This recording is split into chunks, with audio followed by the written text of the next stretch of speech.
Hello and welcome to Intelligent Pod, the show where we dive deep into the mind-bending questions and ideas shaping our world today. I'm your host, Sophie Lane, and I'm so excited you're joining me for this episode. Whether you're tuning in for your morning walk, your evening commute, or you're just curling up with a good cup of tea, I promise we're going to unravel something fascinating together. Today, we're talking about a topic that's as old as civilization itself. But more relevant than ever, understanding propaganda in the modern era. That's right, propaganda. It's a word that probably conjures images of old war posters, dramatic speeches, or maybe even dystopian novels. But did you know that propaganda is alive and well today, living in our news feeds, our social media, and even in the shows we binge watch? And more importantly, do you know how to spot it, understand it, and protect yourself from its subtle influence? We're going to break it all down. What propaganda really is, how it's evolved in the digital age, the psychology behind why it works, and most importantly, how you can become a savvier, more critical consumer of information. Let's get started. So first, what exactly is propaganda? The Oxford Dictionary calls it information, especially of a biased or misleading nature, used to promote a political cause or point of view. But I think that definition barely scratches the surface. Propaganda isn't just about politics, it's about persuasion. It's about shaping beliefs, nudging opinions, and sometimes manipulating emotions to achieve a specific goal. To make this relatable, let's try a little thought experiment. Imagine you're scrolling through your favorite social media app.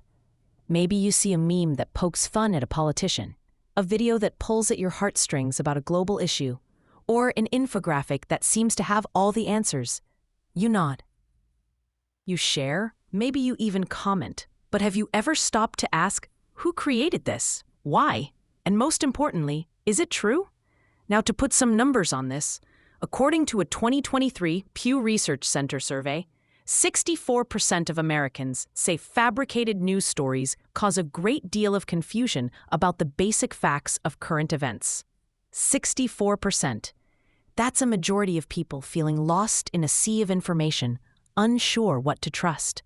And propaganda is a big part of that confusion. Let's go a bit deeper and explore the different perspectives on propaganda, how it works psychologically, how it's changed scientifically with technology, and how it's woven itself into our culture.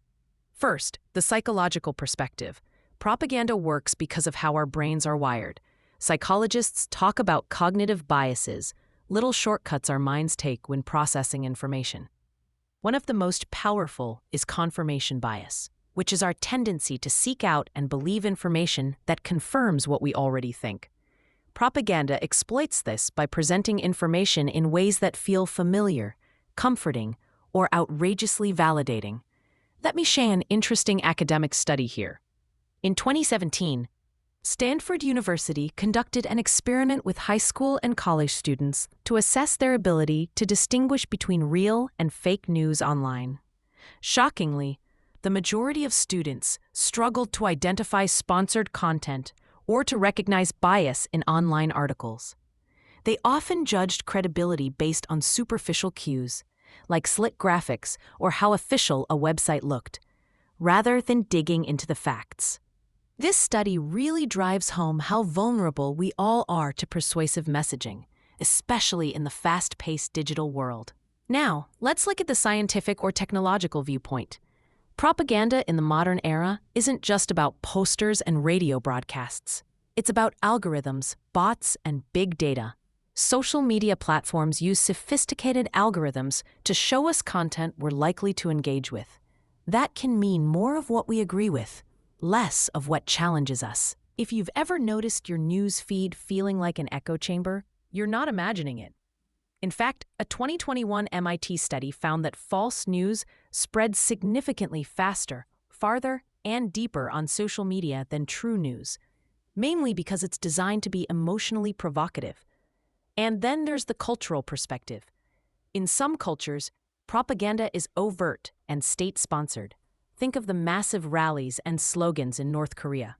In others, it's more subtle, woven into advertising, entertainment, and even education. For example, if you grew up watching cartoons that always depicted the good guys and bad guys in a certain way, you were absorbing cultural propaganda, whether you realized it or not. But propaganda isn't always sinister. Sometimes it's used for good.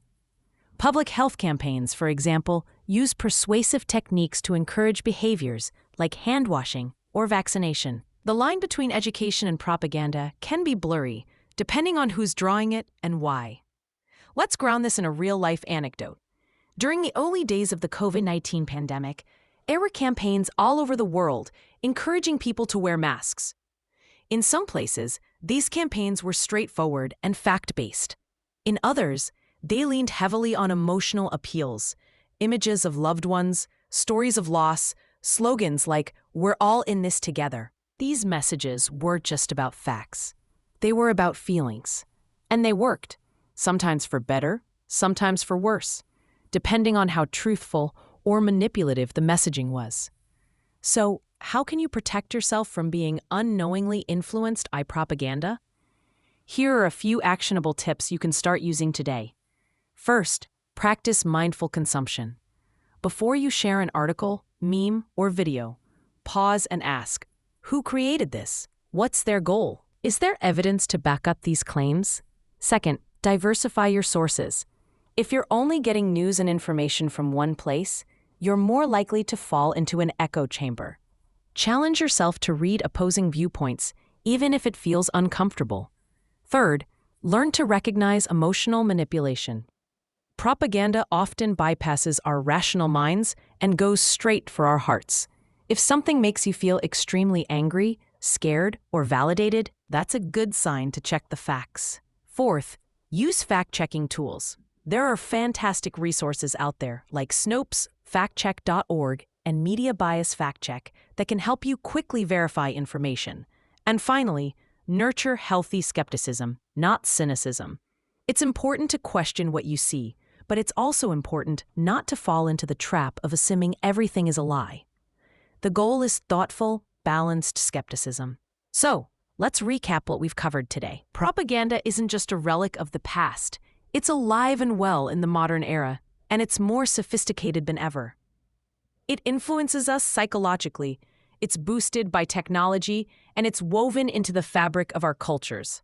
But by understanding how it works and practicing mindful media consumption, you can protect yourself and make smarter, more informed choices. Here's my closing thought. In a world overflowing with information, the most powerful thing you can do is stay curious. Ask questions, seek truth, and remember, the best defense against manipulation is a well-trained, open mind. If you enjoyed this episode, I'd love for you to leave a review. It really helps other curious minds find Intelligent Pod. For show notes, sources, and more tips on critical thinking, visit intelligentpod.com. And as always, I love hearing from you. Send me your thoughts, stories, or questions at sophie@intelligentpod.com. Thank you so much for listening. Until next time, stay smart, stay curious, and take care of yourself.